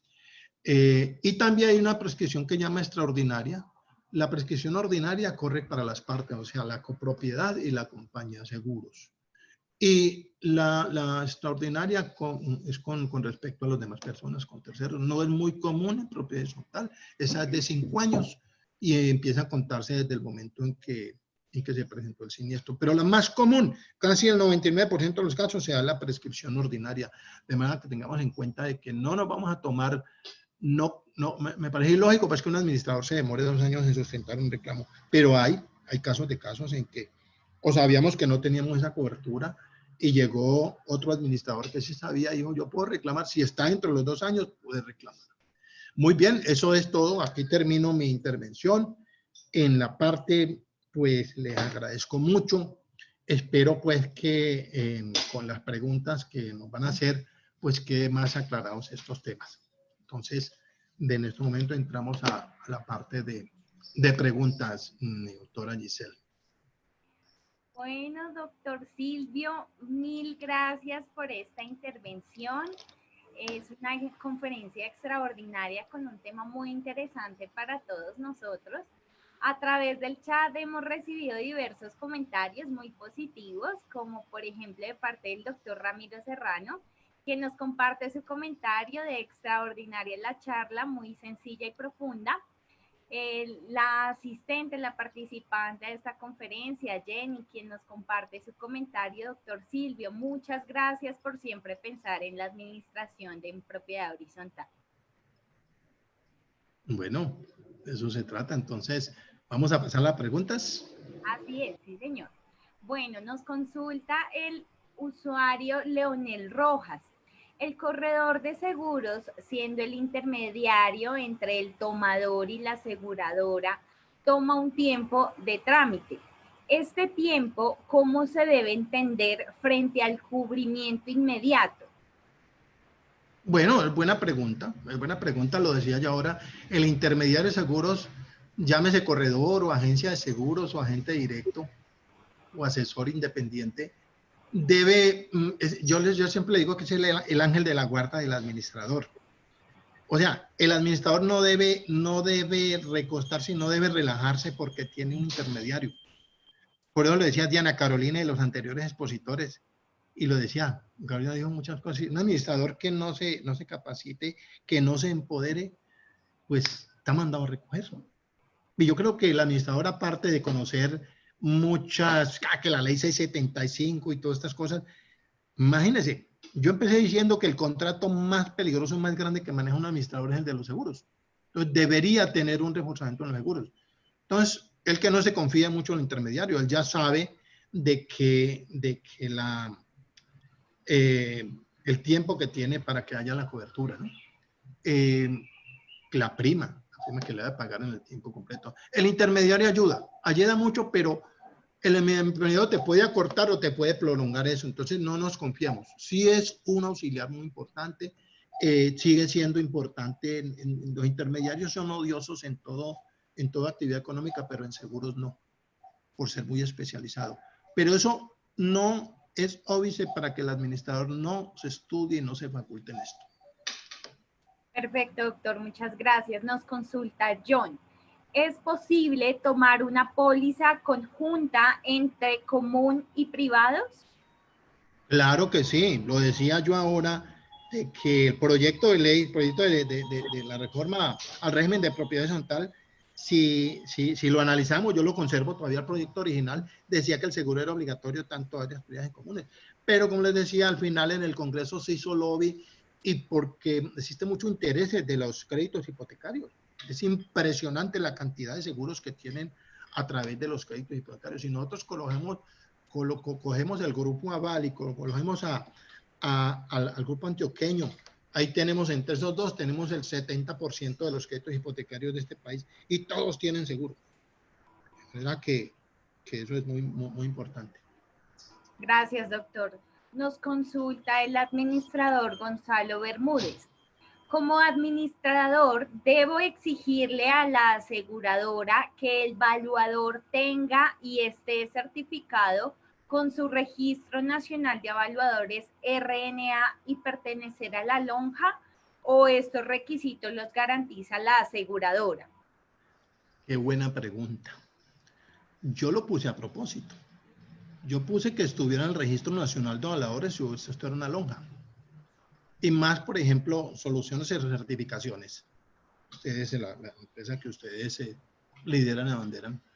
El país ha entrado en ese proceso de certificaciones. Y entonces yo, pues sí, eso es mi opinión personal. Ya la aseguradora de pronto son laxas si no te exigen eso, pero las aseguradoras deberían exigir que si fueran a evaluadores que estuvieran en el registro, porque supuestamente son los más idóneos. Puede que haya mucho evaluador que no esté registrado allá o no sea la lonja, pero yo creo, inclusive en la práctica, a un ajustador de seguros le vale más tener, mire, es que este señor está en el Registro Nacional de Evaluadores y este está en la lonja, y no otro que no esté certificado, pues tiene más fuerza, más pauro, con más seguridad. Pero hasta ahora las aseguradoras no han exigido eso. Inclusive que, hablando de certificaciones, y sobre todo en ascensores, yo recuerdo una época cuando salió el seguro de equipo electrónico, que eso antes de la apertura económica, ¿no? No existían los seguros de equipo electrónico, pero entonces cuando salieron los seguros de equipo electrónico, las compañías exigían que las garantías que exigían en los equipos electrónicos fueran de tales y tales empresas. Eso hace muchos años, pero hoy en día no es nada raro que la compañía comience a pedir, mire, yo necesito que esos ascensores tengan, bueno, que eso es obligación la certificación, pero las certificaciones de muchas cosas, incluyendo también lo de los evaluadores y todas esas cosas. Gracias, doctor. Nos consulta William Zuluaga.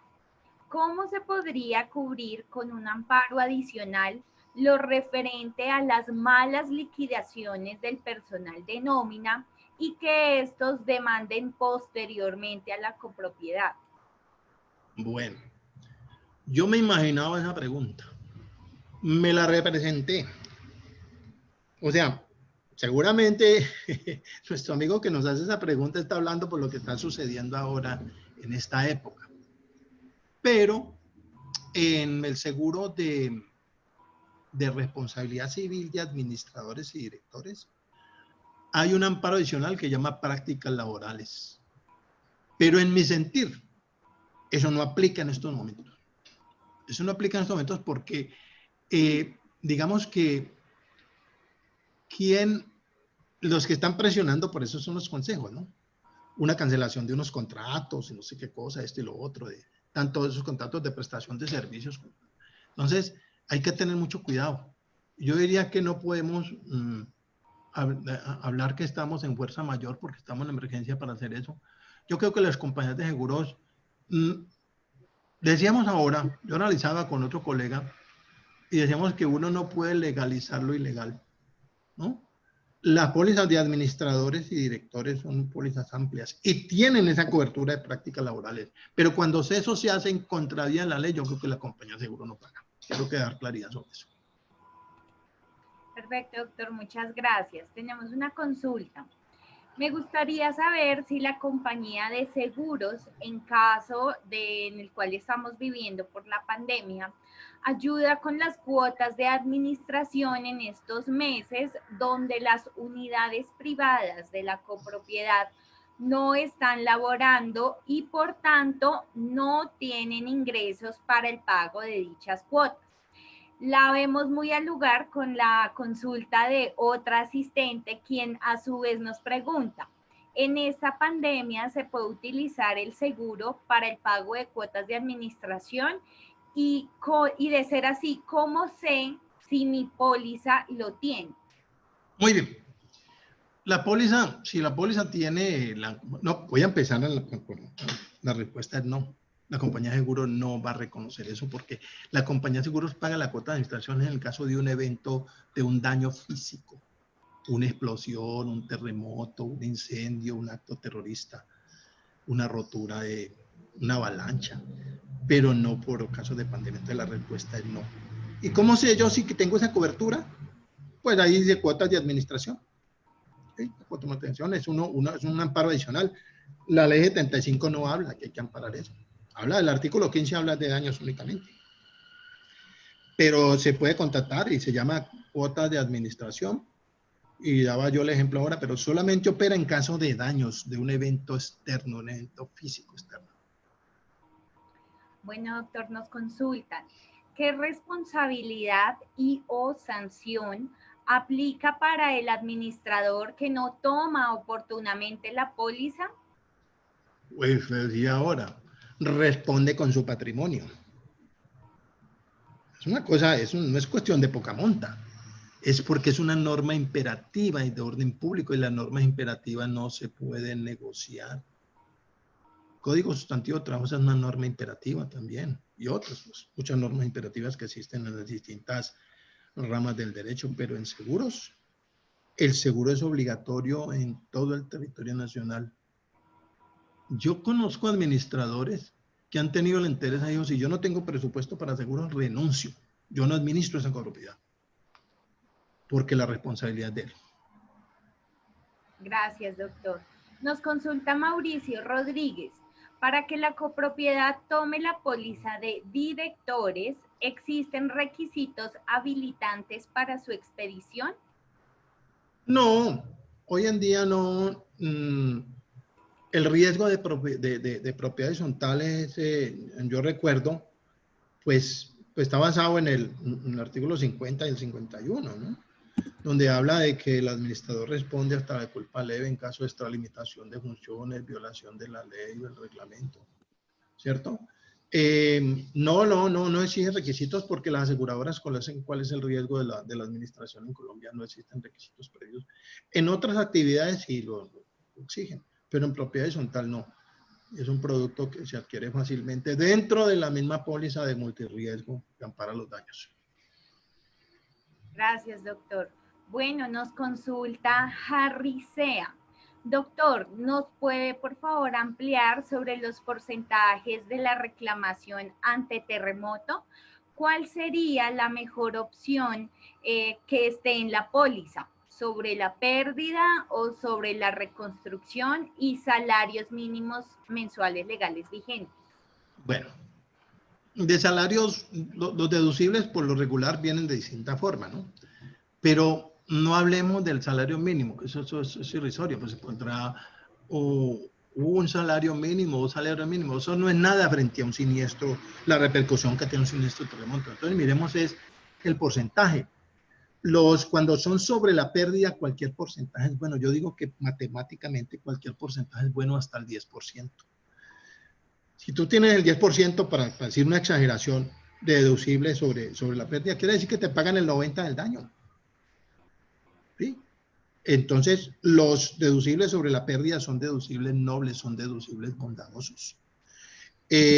Lo decía yo ahora con eso en la charla, todos los demás ramos distintos a terremoto tienen deducibles sobre la pérdida. Y excepcionalmente, hay unas pólizas que traen deducibles sobre la pérdida de terremoto.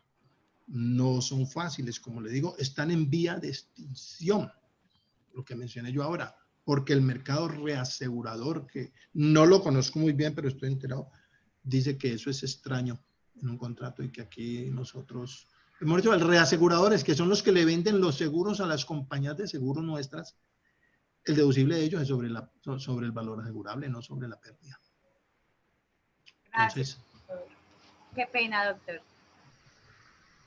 Bueno, nos consultan. si un transformador explota y no se ha hecho mantenimiento preventivo, ¿la póliza cubre si no se tiene un contrato de mantenimiento? No te lo pagan. El contrato de mantenimiento es una garantía. Por eso hice muchos énfasis en las garantías.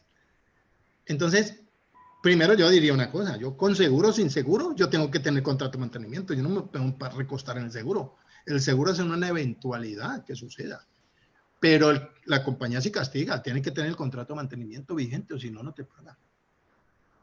Gracias, doctor. Nos preguntan, ¿cómo hacer para que los propietarios vean la necesidad de obtener un seguro para su área privada? Es por lo que mencioné yo ahora, Gisele. Cuando yo no me puedo asegurar de las rodillas para arriba. Si voy a asegurar un seguro de accidente, yo no me aseguro de las rodillas para arriba, yo me aseguro entero, ¿cierto? Por eso decía, en propiedad horizontal yo tengo dos bienes, dos propiedades. Una propiedad exclusiva sobre mi acabado privado, mi área privada y una copropiedad, soy comunitario de acuerdo a mi coeficiente en la comunidad.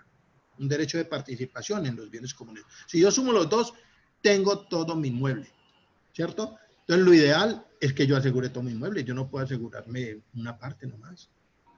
Cuando están con los bancos, pues también tienen seguro allá también para el área privada y la zona común.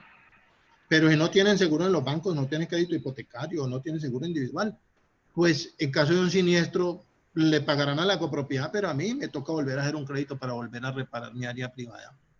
Debería tener seguro para área privada, es mi sentido.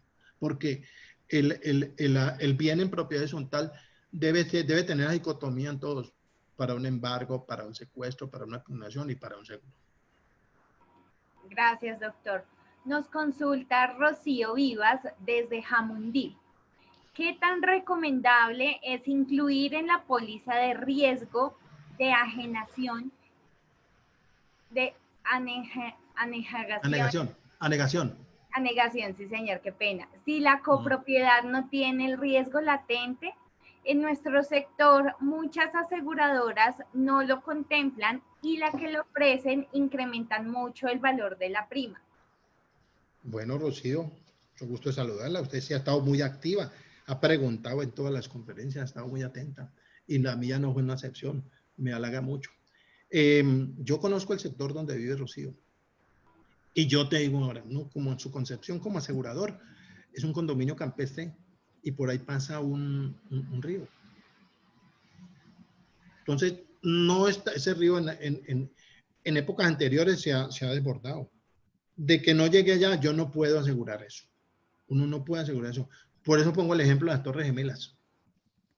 Miren que yo lo di, las Torres Gemelas están aseguradas en un porcentaje apenas. ¿Quién pensó que iba a haber pérdida total? Nadie, eso no está en el imaginario de nadie. De manera que yo no me daría el lujo de no incluir el amparo de anegación. Yo exigiría el amparo de anegación. Ahora, nadie está obligado a hacer lo imposible, ¿no? Una época en que nadie quiso dar seguro por allá por donde vive Rocío, pero hoy en día hay algunas compañías que sí lo dan y si lo dan, yo tengo que comprarlo. No debo correr ese riesgo. La anegación es todo el agua que proviene de afuera. Todo el agua que proviene de afuera, avalancha, inundaciones, desbordamiento de ríos, eso es anegación. Bueno, gracias, doctor. Nos consulta Kerima Esther. Referente a los daños causados a un vehículo dentro de la copropiedad, teniendo vigilancia las 24 horas, ¿a quién le corresponde cubrir con ese daño? Qué buena pregunta, eso es muy común. Bueno, la verdad es que pues hay mucha tinta derramada al respecto, ¿no? Todo vehículo que ingrese por la puerta de una copropiedad pues está por cuenta y riesgo de la copropiedad, ¿no? De manera que a no ser de que se establezca quién causó ese daño, donde sería una responsabilidad directa del causante, es muy probable que la copropiedad se vea involucrada porque el vehículo entró en buenas condiciones. De manera que en principio la compañía de seguros puede pagar, pero no tendrá contra quién subrogarse, ¿no? Pero la póliza sí debería tener esa cobertura amplia en ese sentido, sin limitaciones, siendo que un daño causado dentro de la copropiedad lo pague. Lo que pasa es que ahí entra a jugar un aspecto muy importante el deducible, porque esos daños hay veces como son, si son daños mínimos se los absorbe el deducible. Pero yo creo, yo estoy dando la pregunta. La copropiedad le tienen que demostrar que tuvo la culpa en eso, que hubo un error, una omisión, o que uno de sus contratistas causó ese daño. Si no le comprueban tampoco. Eso tampoco es tan fácil. Pero en principio, la copropiedad no debería responder por eso, si no le demuestran que fue culpable. Perfecto, doctor. Una consulta. Respecto a esto, ¿es cierto que si se utiliza la póliza para hacer estos gastos, en la próxima viene por un valor más caro? Es relativo. Es relativo. Las compañías tienen un comportamiento, hay veces general, de todo el sector de propiedad horizontal y no castigan las tasas. Pero hay veces cuando hay mucha frecuencia de reclamaciones en una copropiedad que reclaman por todo, pues sí la castigan. ¿Sí? Por severidad también, hay severidad, de pronto si un daño es muy grande, de pronto sí lo recarga, así como en los seguros de automóviles.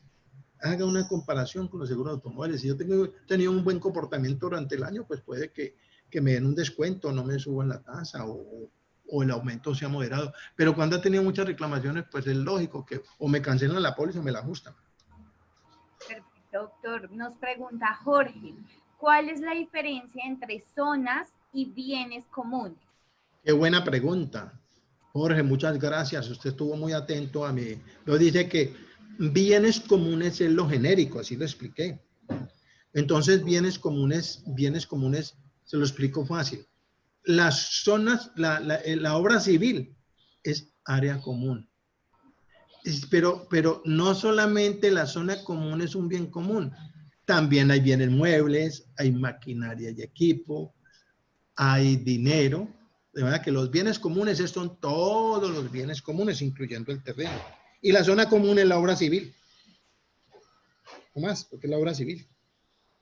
Obra civil de común o obra civil en privada.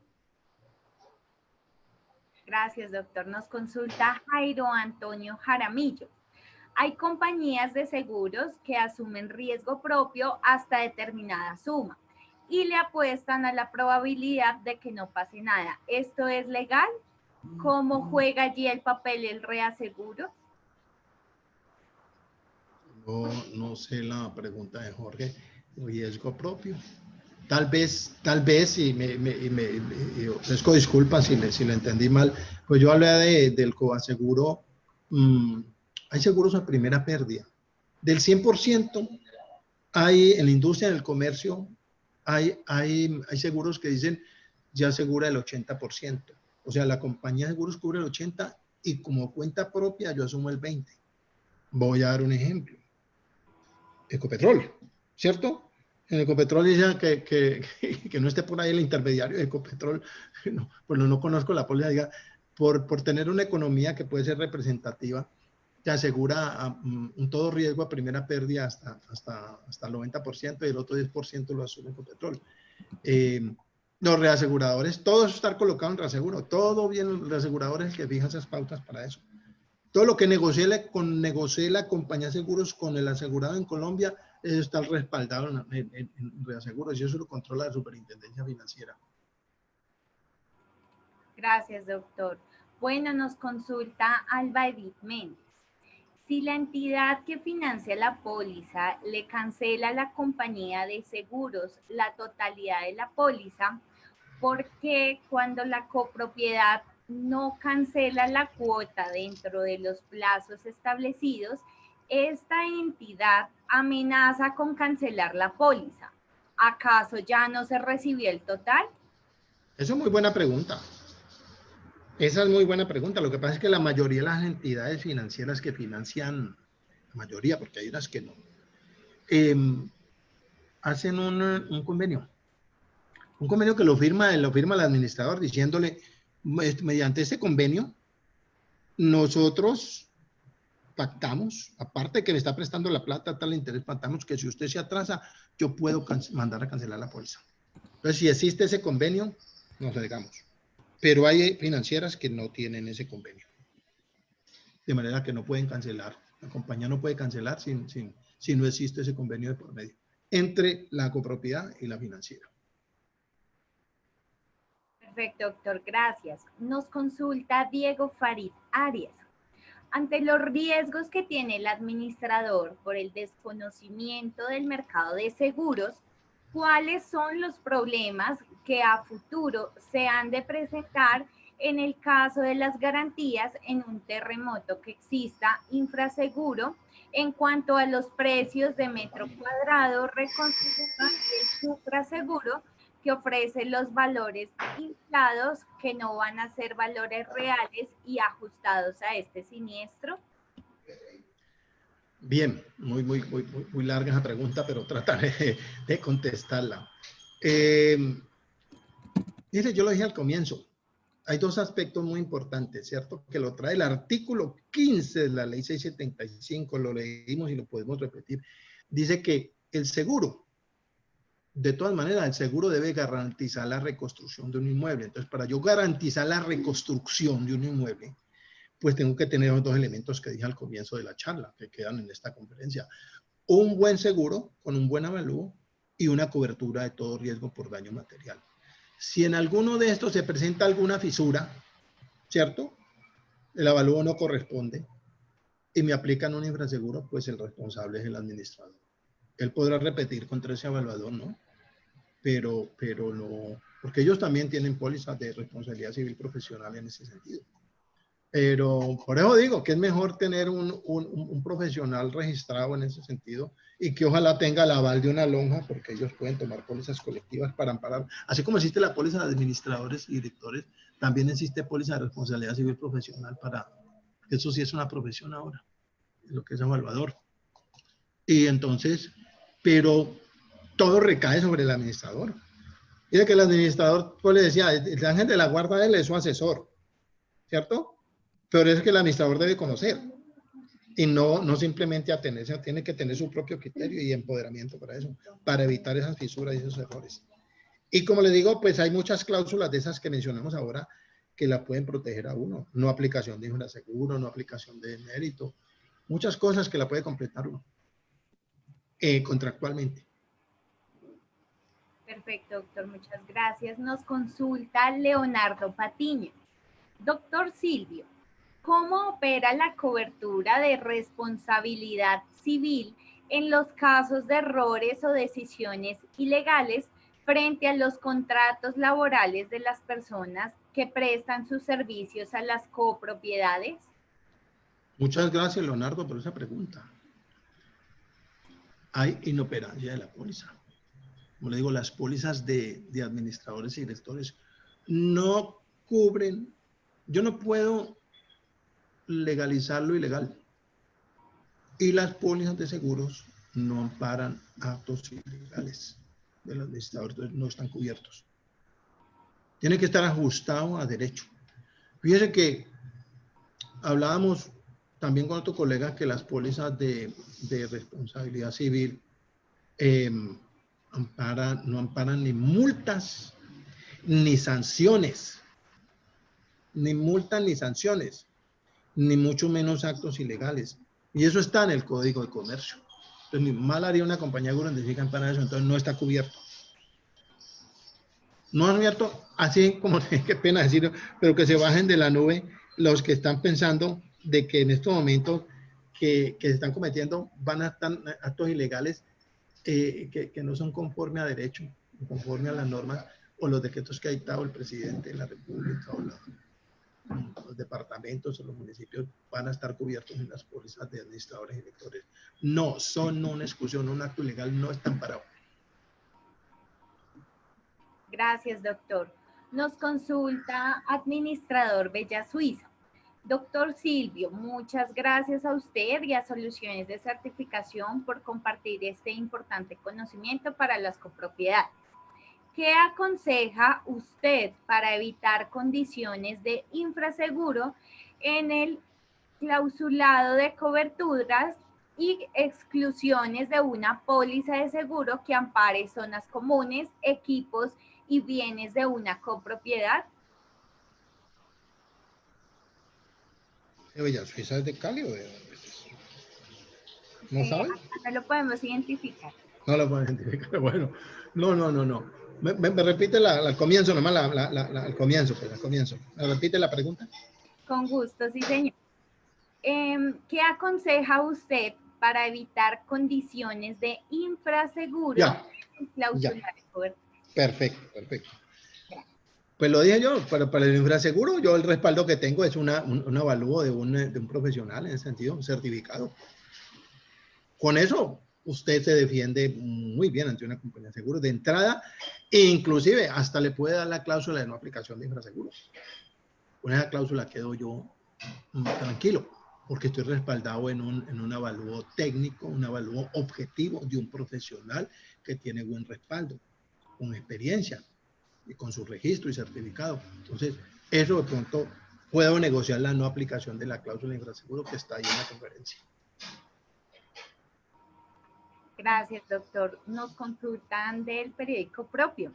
Doctor Silvio, gracias por compartir sus conocimientos.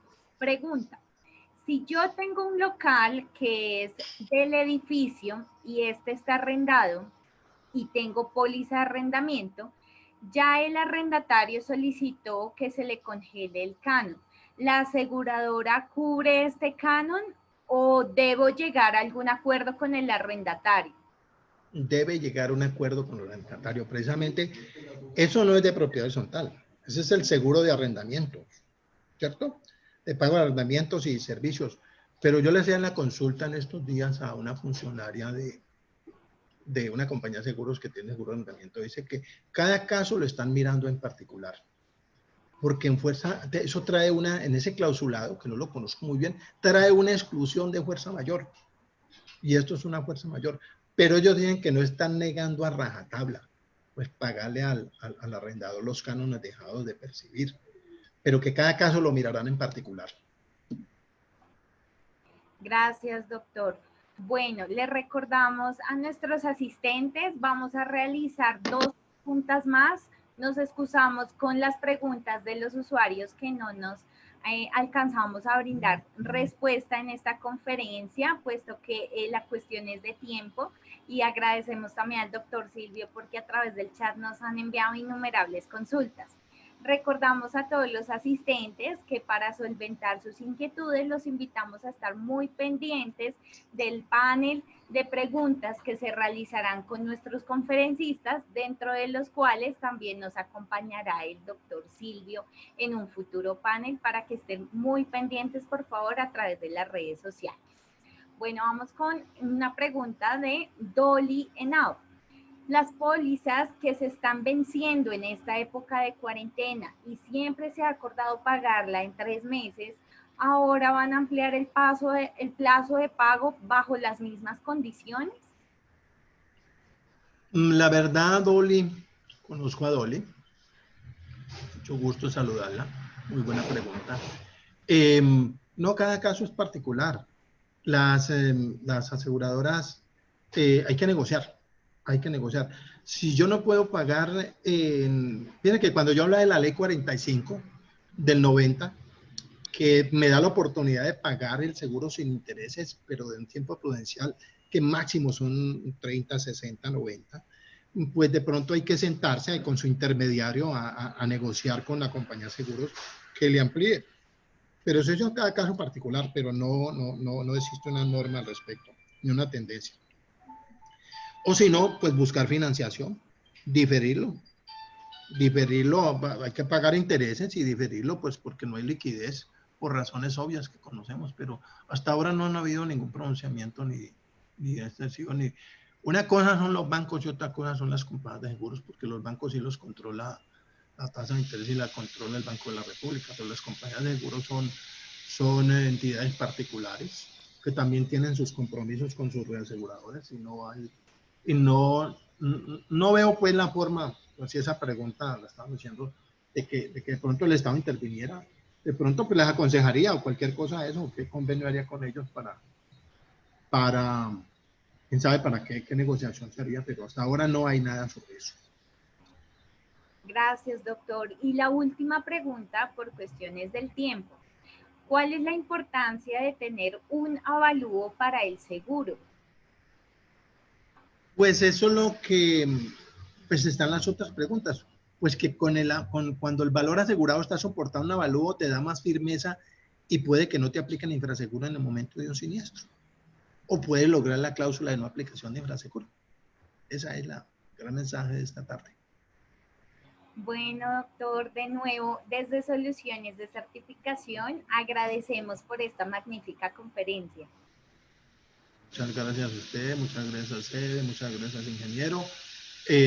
Me funcionaron bien las cosas, yo pensé, porque como le digo yo, tecnología un poco, pero fue perfecta el audio y la comunicación y todas esas cosas, me siento muy complacido.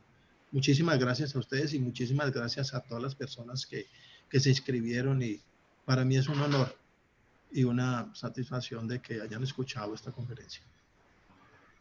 Así es, bueno, nuevamente, gracias al doctor Silvio por su conferencia, gracias a todos los asistentes de parte de Soluciones de Certificación. Les recordamos que el día de mañana estaremos acompañándolos con la conferencia del doctor Mario Vargas de Panamá, quien nos presentará su tema, los retos y características de la administración de propiedad horizontal en Latinoamérica. No olviden nuestro lema, me quedo en casa, me formo en casa. Los invitamos a consultar las grabaciones de las conferencias que hasta la fecha hemos tenido a través de nuestras redes sociales como Facebook y nuestro canal de YouTube. Nos encontrarán como Soluciones de Certificación. Nuevamente los invitamos a seguir formándose a través de estas conferencias con grandes exponentes de la Administración de Propiedad Horizontal y los esperamos el día de mañana.